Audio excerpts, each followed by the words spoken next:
Hello, my name is Mark Bartold. I'm here to talk to you about Tim Walz. Balls to the walls. You can get this shirt at TYT. Little promo for them. They don't pay me for any of those, but anyway. Um, Tim Walz he was born in Nebraska, and later they moved to Minnesota. But he had spent 24 years in the Army National Guard. After 20 years in the National Guard, it was 2001 when he was eligible to retire. And September 11 happened during that year. So he re-enlisted and spent 4 more years in the Army National Guard. February 2005, he wound up putting his papers in to retire, and he was going to run for Congress. He had been wanting to do. He had, in March, after he had put those papers in, his unit had announced that within a 2-year time frame, they might go to Iraq. But then in May he retired, and I guess his unit had left right after that to Iraq, which became a little contentious little thing about that. But he had already planned on running for Congress anyway, and not only did he win in a Republican seat that he took as a Democrat, but he also was reelected 5 times. So he spent 12 years in Congress, and that's not an easy feat to do. And so he was also a school teacher and football coach, took a losing team to a championship. So he was pretty much a winner in a lot of things. He had spent time in the National Guard. He had wound up in different cities and countries. He was in Italy. He was even in the Arctic Circle, of all the crazy places to go. And even the Texas National Guard, which George W. Bush was also in the Air Corps National Guard. I'm not sure of the timing. That probably wasn't the same time, though. But anyway, a lot of the reason I wanted to talk to you about Tim Walz was mainly because of the military part. My dad was in the Army for 20 years himself. He was an interrogator. Spent 2 tours in Vietnam. And, he only recently did I realize that he had an empathy. He passed away a couple years ago of cancer, but only just days ago I only started thinking about him, to the point that he had empathy, which must have been very difficult, because I must have got the empathy from him, because I have empathy for a lot of different people, even though I probably shouldn't. But as a white male, what do I care about Native Americans or African Americans or Palestinians or Jewish people or whatever? It's not what do I care, but I do. And so with Tim Walz, I think he's got empathy, right? Just by the different things that he does. He didn't have to volunteer to continue. He had 20 years in the National Guard. He didn't have to go to Iraq. He didn't have to go. Didn't. And I'm not sure if he did go to Iraq, but he did re-enlist in the National Guard. A lot of National Guard units, not too many usually wind up overseas.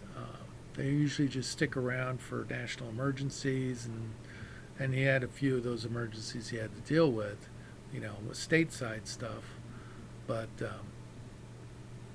it was, I was 13 years old when my dad retired, and I spent basically the first 13 years of my life on military bases, as far as civilian base housing. And, it's a different lifestyle, different world, going from that to civilian life. And people just don't really know or understand that it's a different life.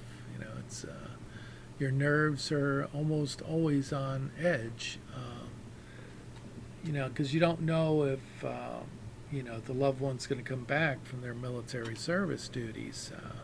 It's it's frightening at times, and people in civilian life really have the freedom that they really don't recognize as being freedom, you know. And so, it's important to try to understand the situation. When people start attacking veterans, it's horrifying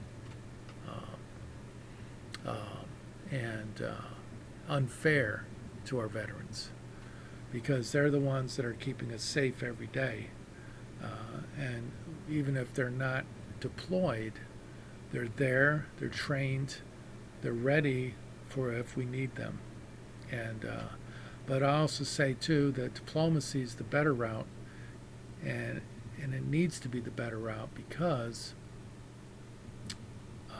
wars should be an absolute last resort. You shouldn't be going out looking for a war. Peace is the only real answer, because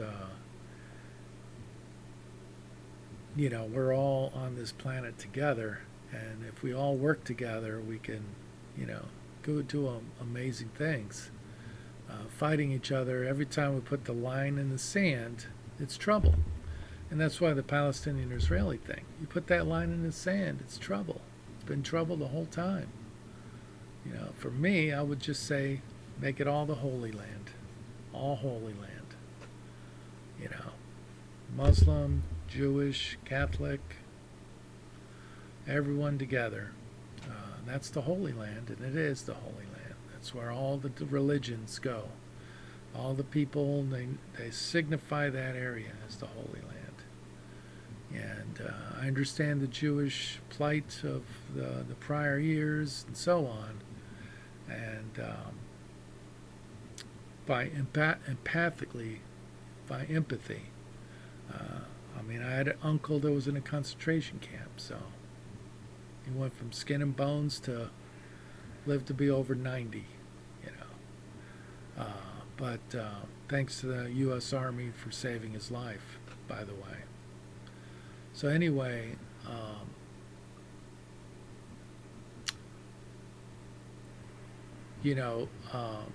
bone spurs, to bring up a subject of military duty. Bone spurs are not something that you just get rid of after a few years. It has to be surgically removed, or you take some medication to deal with it. And some people can't remember which foot their bone spur even was when they were basically getting out of military service. Now, different people, like my empathy, could I kill someone else? I don't know that I can, it's a very difficult situation. It's like, that's why a lot of the young people are the ones that go to wars, because they're young. They're too young to know better than different stuff. I'm an old man. I'm not. I don't know why I would kill anybody. It just doesn't make sense to me. I've never owned a gun in my life, and a lot of the reason I don't is because I was always afraid that I would use it. It's just too handy. It's too easy. Boom. In a fit of rage, or let's say you get drunk one night, and then, well, boom, someone else, accidentally, not to mention the maintenance of having to clean the thing and all that.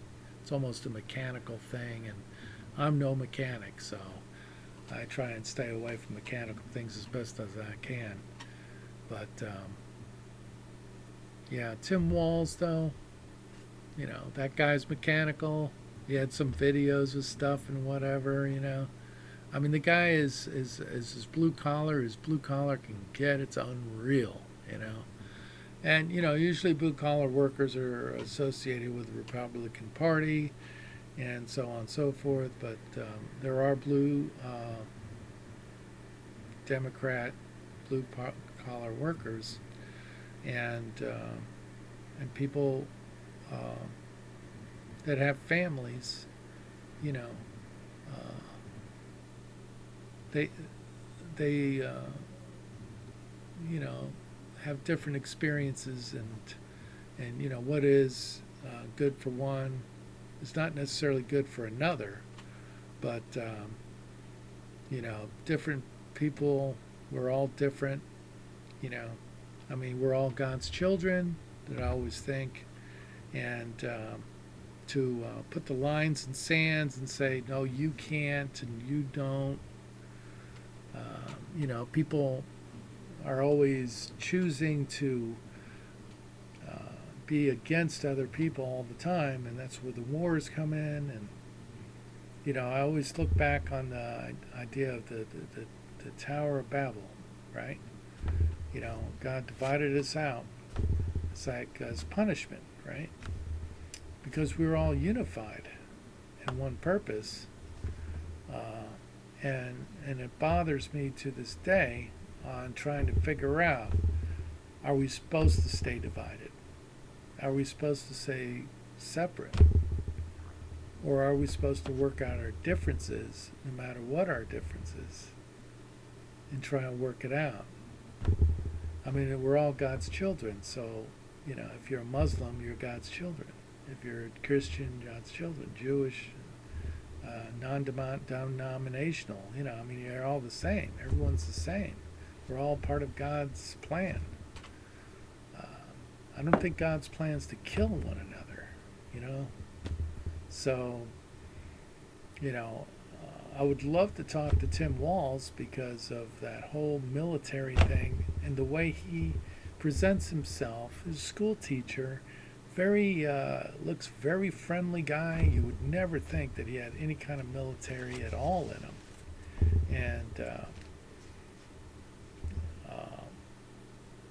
And it's got to be unnerving. Now, National Guard, they don't spend the full 12 months a year doing that. It's just a short time period, but still, you have to be ready to go. But you have that camaraderie that comes in.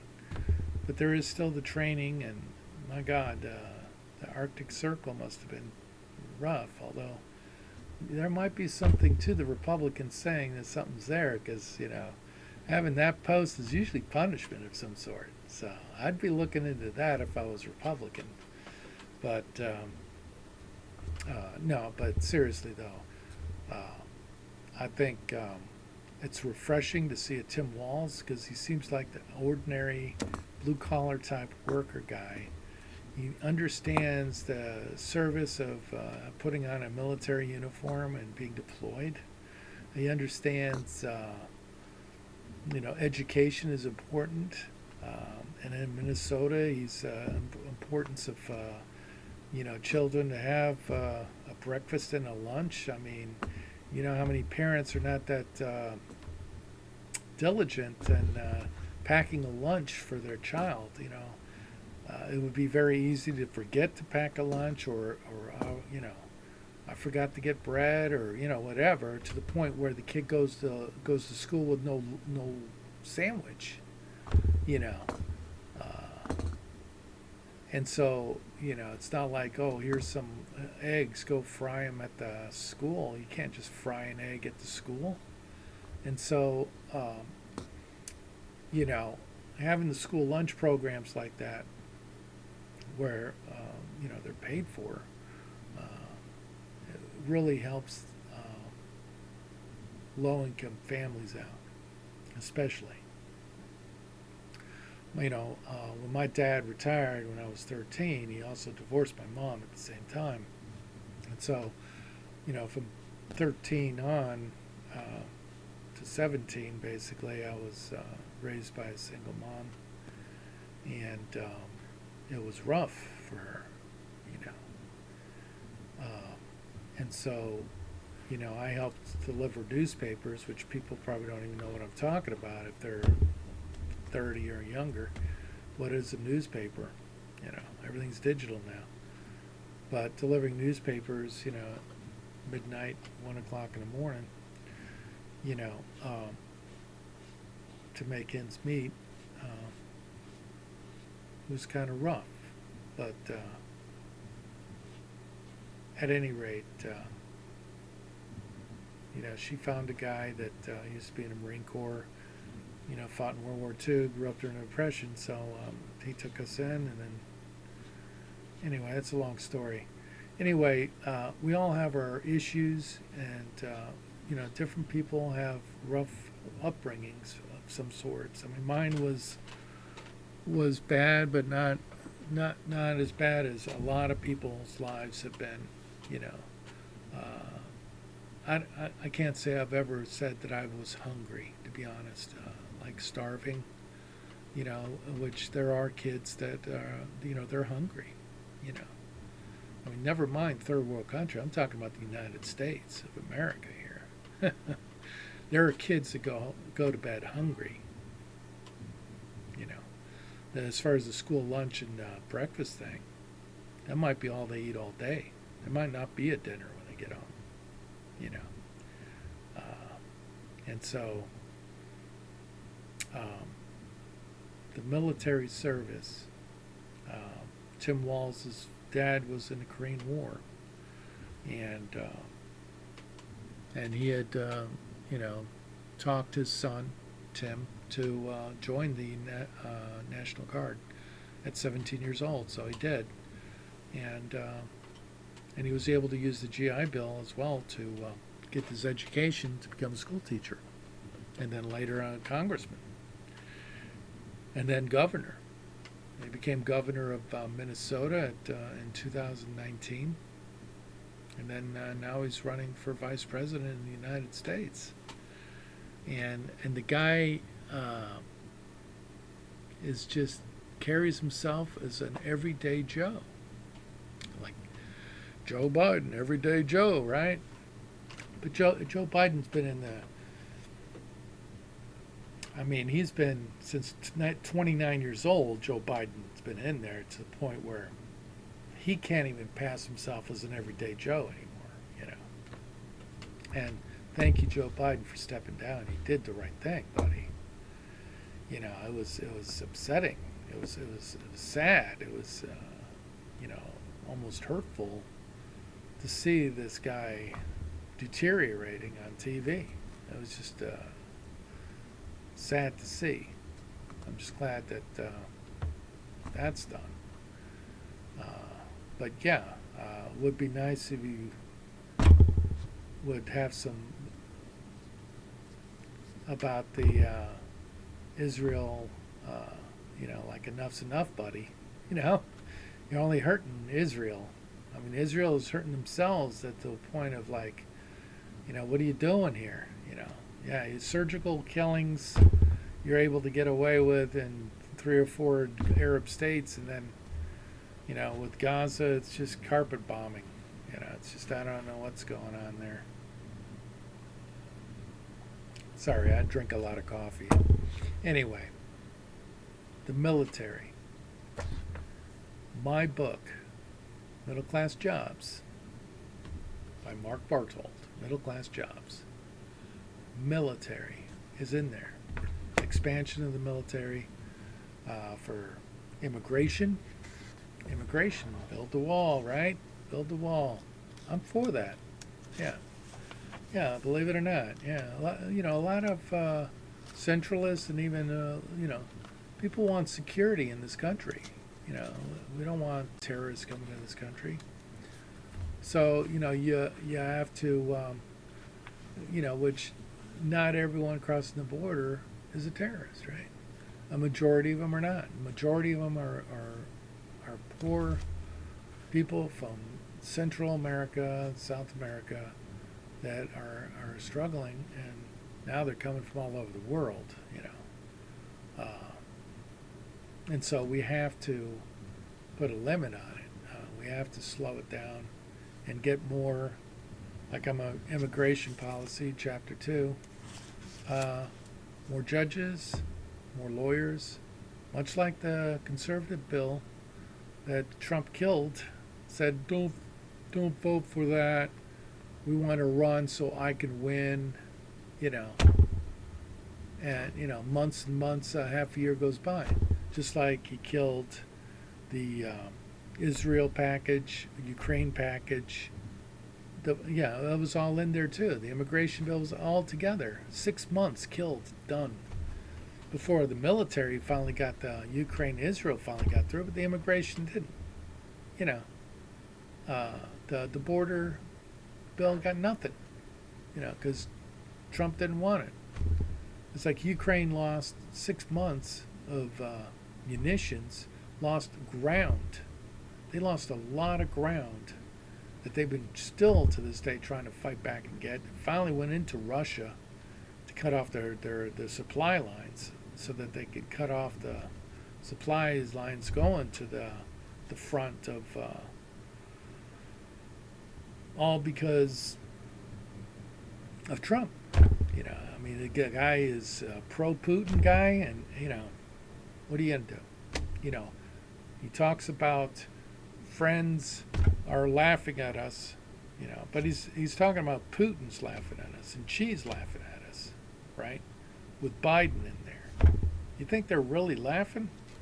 Biden got 2 more countries to join NATO, and we're supplying all this munitions, and now Russia's being attacked. And you got to push back on it. So China doesn't think that taking Taiwan is going to be a piece of cake, which I don't know. I think China could still take Taiwan, and we won't do nothing about it. It's not much we can do, really. At any rate.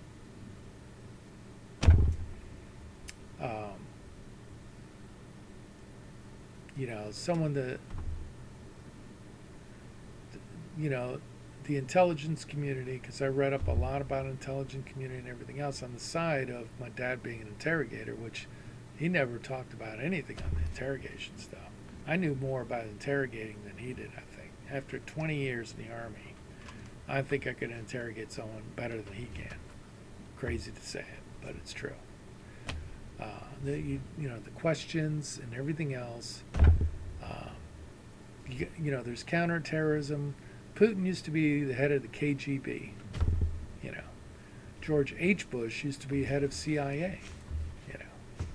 And so when you have leaders like that, it's you can't really trust people like that because you never know what they're really meaning, and so on and so forth. But Putin's always said he wanted the Soviet Union back, so taking Ukraine's just part of it.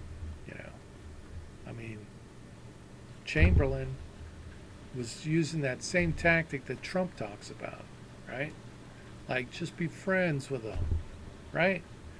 So Chamberlain was friends with Hitler, and Hitler took Europe. So Trump wants to be friends with Putin, and then Putin will take Europe. He wants to be friends with Xi or the North Korean guy. Yeah, he wants to be friends with the North Korean guy, and he's going to take South Korea. And then Xi is going to take Taiwan. And then the rest and everything else. So now what? Dictator in Argentina and Brazil's. Oh yeah, they'll take South America. Yeah. So Europe was not laughing when Trump was in office. Europe is not laughing with Joe Biden in office. Europe's very grateful to the United States right now, but they're scared shitless that Trump goes back in because they know they could care less about Europe, and Putin's just going to come in and take it all over. And Europe's not going to be able to do nothing about it without U.S. support. So,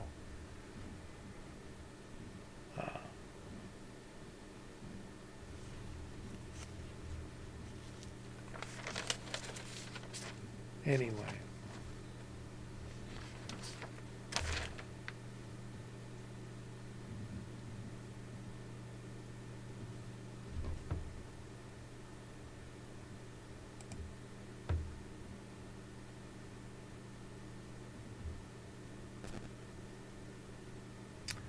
So, on that note, vote Tim Walz and hope for peace throughout the world and support your veterans. They are there to help you and to protect you. Thank you.